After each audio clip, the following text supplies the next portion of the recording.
Joining us on the line right now is Tim Pool. He is host of Timcast IRL, a CEO of timcast.com, and host of the Culture War podcast. You can see that over at his YouTube channel. Tim, thanks for joining the show. Great to talk to you. Thanks for having me. So there are two big stories that you are currently involved in. One wasn't enough for you. One of them is, of course, the very widely covered story about a DOJ indictment involving apparently Tenet Media. Tenet Media, according to the allegations, was being paid effectively by a Russian front. And when I say the company was, what I really mean is the founders of the company apparently were, if the allegations in the indictment are true. And all the media ran with was that because you are a host whose show is posted at Tenet Media, that this must have implicated you or Dave Rubin or Benny Johnson. Why don't you give us sort of the rundown of what's going on here?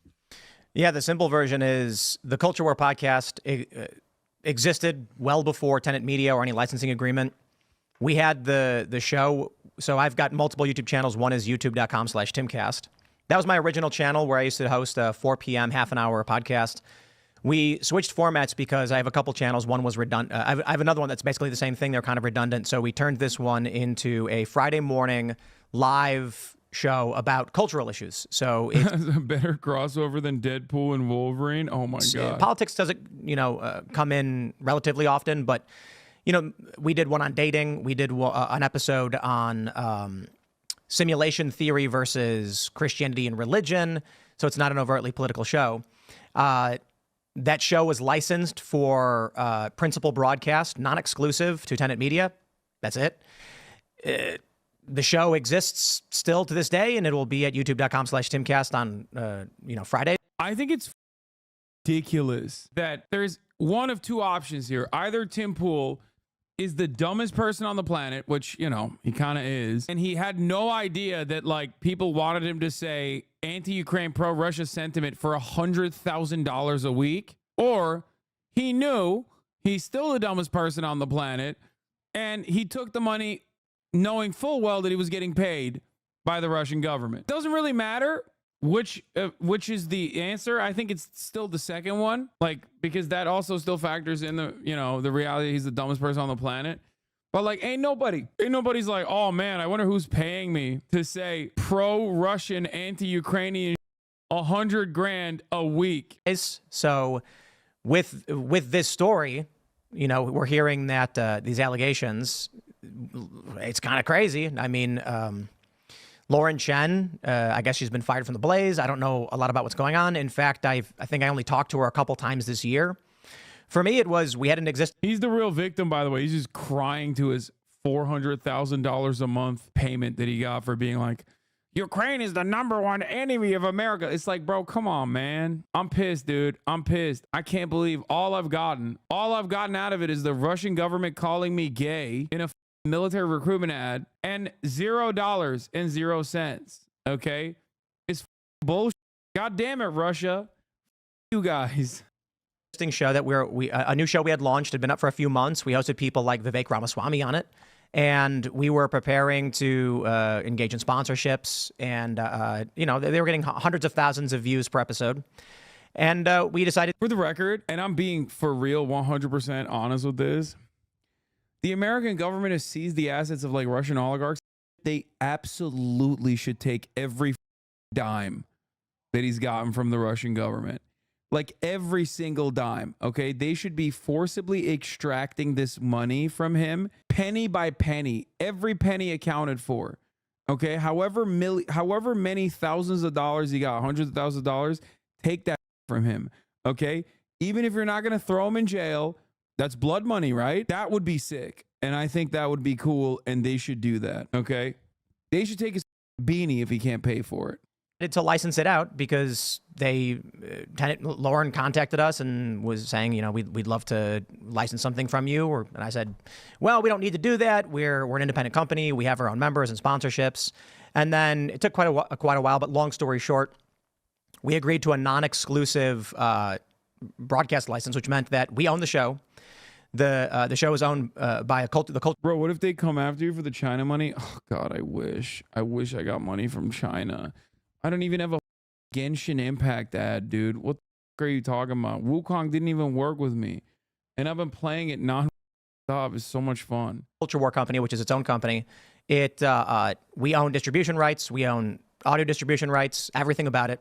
They just effectively paid for a license, which would have it appear on their YouTube channel Friday mornings at 10 a.m.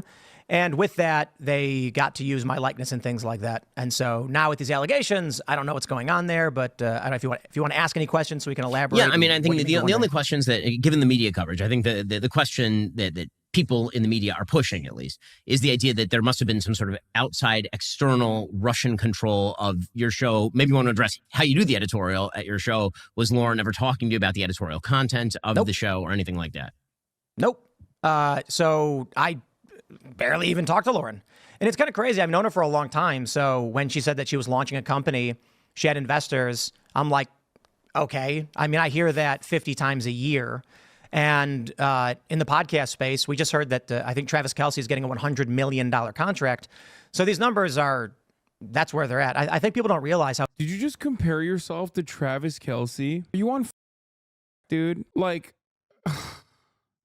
dog, your podcast gets like 20K views an episode on YouTube, man. What the are you talking about? Like, yeah, of course, there's a difference between mother Travis Kelce. It's like comparing yourself to Joe Rogan. You would never do that, right? You would never do that. That is insane, right? Because like the audience that Joe Rogan has is unironically much, much larger than your audience. Holy, oh my God. These guys are so delusional, dude. Like, oh my God. Oh. Yeah, he literally was talking about how like his band would be doing Taylor Swift numbers, you know, if it wasn't for woke.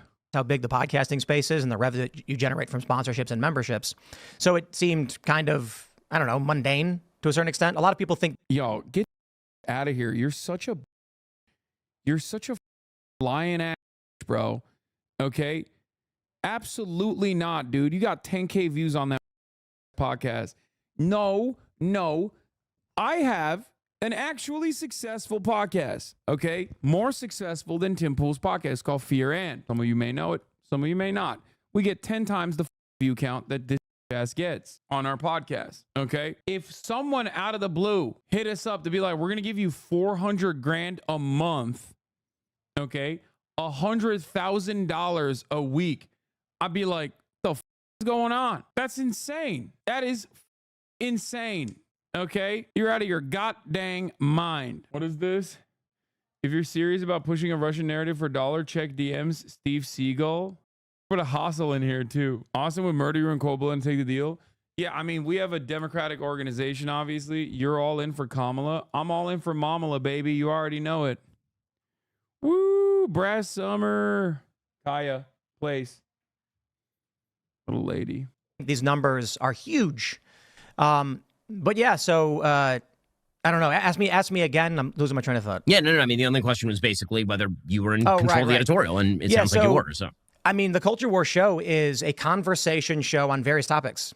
The subject matter of the show editorially is there's no thought into it. We had been talking about hosting a show on religious debate and simulation theory and AI. So I talked to my booking agent and said, can we find a guy who talks about AI and simulation and then do a 2-hour conversation? That's the gist of it. That's how the show was produced. The first episode that actually appeared on Tenet was about skateboarding. Quite literally, we had a professional skateboard filmer, an amateur and a professional skateboarder, and we talked about skateboarding because I'm a skateboarder and that's what we do. So, I mean, it's kind of crazy to hear that they're saying. I was on the deprogram. You got your jewelry. I got my tiny ones. I'm having penis envy right now. I gotta show up for the boys. You know, Neutralize it more than even countries that never even. I was on the episode of Deprogram, by the way. I can't believe the podcast would invite an Albanian guest. Truly a betrayal. Also, I don't know what Hasan saw in the museum exactly, but it's a pretty famous bit of knowledge that Stalinists were also considered enemies of the state. Galiatok being the infamous prison. Yeah, I saw that. You're kind of right. Even Stalin looks sort of Turkish, and loads of Turkish dads, the kids I grew up with, sort of look like Stalin when they hit 60. Lol. I love when you guys do race science with Hasan. I'm Albanian and offended. In the preview, tanks were pants because you don't support a third party. What tanky is like? What is the term tanky? If they have any investment whatsoever in the American electoral process. The term is just gone. Okay, what? That's awesome. the media's jumped the gun completely on what the story is. The DOJ. As a tanky, I believe that Americans have to vote third party. I'm a tanky and I support the Greens. What the? This podcast